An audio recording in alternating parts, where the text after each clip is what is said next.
What's up, everyone? Welcome to the 94th episode of the Boundless Business Podcast. I feel like it's been a while, guys, and we're doing it on a Thursday, so it's like messing me up. But, I mean, again, it's always the amazing Larissa, Justine, and Nico here. Team, how are we feeling today? We're feeling good. We're feeling hydrated. Ooh, that's good. Remind me, I should probably do that myself. Yeah, speak for yourself. I have not been hydrating well today. Okay, well then, if you're listening, here's your reminder: drink some water. There we go. Besides drinking water, Justine, what's going on? Today we're talking about how to build a really impactful and effective promo offer, especially for landscapers to use in their digital ads. So, Nico, let's introduce this topic a little bit more. Absolutely. So, one of my favorite things to do now, and probably Larissa's as well, but very few people, is we love to collect advertisements, both on our phones and in the mail. I have like a stack, you know. I know, yeah, I know. We've got a stack of ones that we just like kind of keep in the back of our minds, because sometimes it's really hard to, if someone says, "Justine, come up with a promo for windows or lighting or turf right now." It's hard because you start thinking back to the last things that you read and saw. So that's why having coupons and mailers and screenshots on your phone is a great way of inspiration. But like, why does it matter? Because at the end of the day, is it just like meaningless? Not really, because most of the time you have a product, service, widget that you're trying to get in front of someone's eyes so that they buy it because it solves, either a direct need or a want. So what you're always trying to do is bridge the gap between like the person knowing / wanting something / needing something and the person that can help do that, right? So let's say in our line of work, it's mostly home improvement in the landscaping space, right? So with that being said, most people work really hard. They don't always love their jobs, and they want to come home to a backyard that they can be proud of, that they can really call their own. It's their quote-unquote oasis. So that type of person is going to see an ad and be more attracted to an ad that speaks to that versus, let's say that it's the middle of summer and your water bill is super high and you're tired of kind of throwing your money away. You might have a different like want, right? You want to reduce your water bill. So that's where artificial turf, for instance, can come in and do something like that. So same thing, we're installing, in this case, like artificial grass in both, but it's oasis versus cost savings. So a promo and a promotion and any type of marketing is focused on what is the service, product, thing that you have, and what is it solving for someone, and how can you, like I said, bridge that gap. So any questions, guys, on like needs versus wants? I know that kind of there's a gray area in there, but does that make sense? Like why promos matter, at least? Yeah, I mean, there's some other things too. I'll just break down a couple things you may want to consider in regards to promos. One often is like, oftentimes the promos are like a discounted price. So keep that in mind that like that price may be discounted.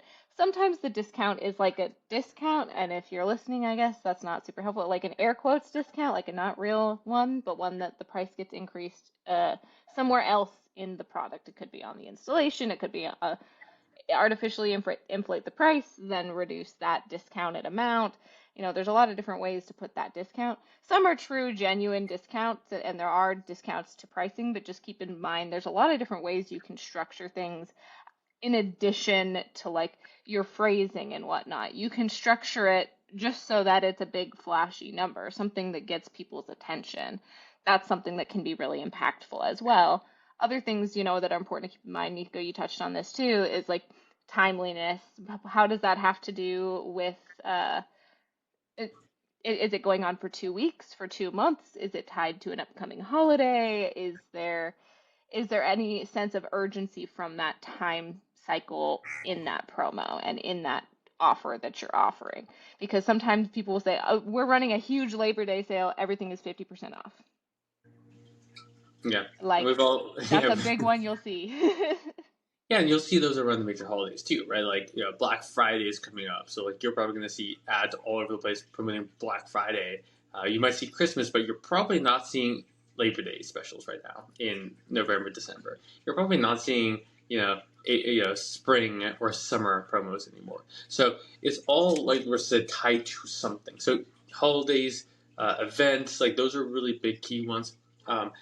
Geopolitical influences can have it too. So products for sure have increased quite a bit from this year or from last year to this year, right? And that trend will seemingly happen. So you can tie into that, or for instance, I'm trying to think of like what happened. There. I don't know sports. I know that Arizona did something in the World Series, but we did not win the World Series. Oh, we did not. Okay. Sad face. So like even with that, right? Even if we didn't win the World Series, for instance, like we say, hey, we didn't win, but as a go team, thank you. I'm not a sports guy, so I can't really speak to that. We're doing X, Y, Z. But on the other side too is, again, knowing what the person wants. So for instance, the person wants to save cost in artificial turf specifically. They probably don't want all the fancy bells and whistles. They want turf. They know it's going to save costs on water and it's going to last long. Now, the person who wants like the Oasis, you could run a promo and say, hey, we're running a putting green special, right? And we're throwing in, clubs, balls, and flags to everyone who buys a putting green. So there are things that, even those quote unquote like lost leaders, and it's not discounting, you can add on services to that, right? So there's multiple ways of going about it. So kind of a perfect segue into like, what does it matter to you and how can you leverage this? The biggest thing is, where is the profit? Now, we'll figure out like the pretty face and the bow on the present, but what is the present? Where do you make the most money? And that's honestly sometimes hard for people to understand, especially in the landscaping space, because your material costs and labor costs can vary so much. But let's say that for every dollar that someone spends on turf, you make 30 cents, and then for every dollar they spend on pavers, you make 10 cents. Well, maybe at that point we want to maximize the amount of turf they have. So for instance, then you could make a promo and say, for every 500 feet of turf, I'll throw in 50 feet of pavers or something like that, because there's more profit in the turf than there is in pavers. So you really want to understand what product has the most profit, and then how can you either, like Laura said, increase the price slightly to give discounts. How can you combine things? How can you give something away that is lower profit, lower amounts, that gets your bigger profit ticket item more sales? So you really want to figure out what that thing is. Holidays, times of the season, global events, and it can also be things that mean something to you. So maybe your 40th birthday is coming up, or the company's 10th year in business, or you're moving into a new territory. Anything that's noteworthy that you can, do an outward expression of could be good. For instance, like if you're opening a new office, or you're moving into a new office, there's things that you can anchor in. And even though it might seem small to you, a lot of people, especially if you're a local-based, landscaper, they like to see people win. It's fun to see someone that's winning, right? So those are some quick ideas. Again, we can get more tactical. And Justine, Larissa, you guys probably have a couple more to add to it. But like big events, time of season, things that mean something to you. I literally saw one today that's like, hey, for every dollar you spend with us, we donate 5 cents to a shelter for pets. Like there are those type of ones. Be careful with that one, because it has to be authentic to you. But you guys have any more that we've seen work really well? I mean, there's so many. There's a lot that like are really commonly seen in, like, if you think of just like even a traditional retail setting, but can be adapted really well for other industries. So think of like buy one, get one. Buy one patio light, get one free. BOGA, right? Like the second coupon I Yeah. pulled out. Yeah, buy one, get one on Windows for this one. Yeah, so buy one, get ones are really big. People just love a good deal, honestly. So Yeah. even, like last chance or like clearance items, those types of things, like the reason they put it on clearance and drop the price is so that somebody will buy it. There are people that go and they hunt the clearance sections, they hunt the deals, they really shop the deals. There's a lot of different ways you can phrase that. There's other promotions you can do as well, and I think that I'm a little shocked you haven't mentioned it, Nico. And I will also give full credit to this to Nico or to Justine because I didn't actually think of it. It's just on her notes. Um, the referrals that you can do, like promos you can structure around referrals. We've talked a lot about referrals, so if you want more info on those, like go back to previous episodes of ours, and we have a lot of info on how to build those programs out and how to make those actionable for you. But you can structure your packages to incentivize referrals or give people certain things like, hey, buy one, get one. If your friend has me redo their yard and put a putting green in, I'll give you one for free. I don't know. I mean, that might No, not no, be a no. great deal for you, but you could. You totally could do that. Because then you don't just need one person. You just need one person who has a rich friend. Yeah, and that's the best part of it is like 80%, 90%, 95% of your promos that you put out there are going to fail. And, fail is relative, right? Like if you make one sale, maybe that's a win for you. But, that's why marketing is so important because you can look at what competitors are doing, you can look at what other industries are doing, and you might run the BOGO. And it might not go as well as giving people $500 off. Or a huge promo that we have and we've seen work really well is speed, right? Because really, this goes back to my old tech days of the triangle, right? You can only have two out of the three things. You want it fast, cheap, or with quality, right? So maybe you rely a little bit more on the speed one. Maybe you have a little bit more time on your calendar, and you can run we have an open slot to one person. We're going to give $500 off. Let's have you install before, I don't know, Christmas or something like that. So there's other things that you can do that's part of your process. Or on the other side, FOMO, right? If you're missing out, you can say, hey, it is going to snow in the next couple of weeks. We can probably fit 2 more people in this season. So if you want, this price and installed before, the snow hits, then you got to do it. Otherwise, it's gone. And that's okay. I mean, that's kind of cool because it doesn't really, really cost you anything. hmm How frequently should you be changing up your offers? And is there like a certain amount of time that you should let them run for before deciding this one's a fail? Like, we gotta turn this one off. Is there anything time-wise that people should consider? So the answer is it depends. But in terms of, let's just say you have a general, like, I don't know, I'm just going to do a general, like 10% off. That's your promo. You're doing 10% off.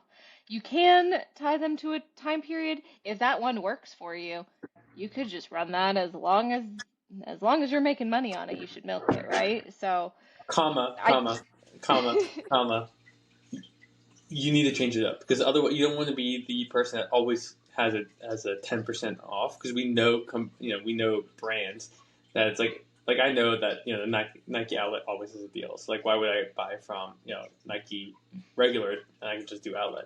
So comma yes. However, the promo can stay the same, but the packaging that comes with it should change. So for instance, you can still keep the 10% off, but tie it in before Halloween, before Thanksgiving, before or ends of these dates because there is something in humans that tends to tell us, oh, it's going away. I should be more serious. So Yeah, there are definitely other ways to phrase it, but the gist is like if you find something that works for you and it's something that can work for you in perpetuity, cool, milk great, it. Yep. yeah. And if it means keep that same basic structure and make tiny tweaks, but you have your main promotion and then you just run that and it works, I mean, no shame in that for sure. However, if something's not working, and it can be now, whether or not something is working is a much more complicated question, right? Because it depends on every single stage of the process. So, if we're talking just about getting leads in the door, uh, and you want to base the success of a promotion off of that, that's a different metric than if you want to base the success of a promotion off of the profit you gained from that promotion specifically and how that compares to other projects. I mean, the KPIs are just very different. However, I mean, if you take it at each stage and compare to how everything goes normally, you should be able to easily tell. But here's my little asterisk. Don't forget about sample size. Sample size is really important. Don't base all your decisions off of like a factor of one. You know, that's not a good sample size. Ideally, you have a good amount of data behind it.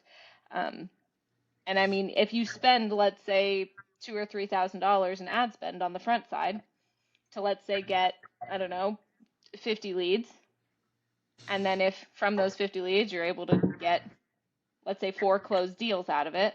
I mean, 4 is not a big sample size either, but it's a lot better than 1, you know? Yeah. Yeah, and if it's But the you sample spent size will just $2,000 and depend on you each made site.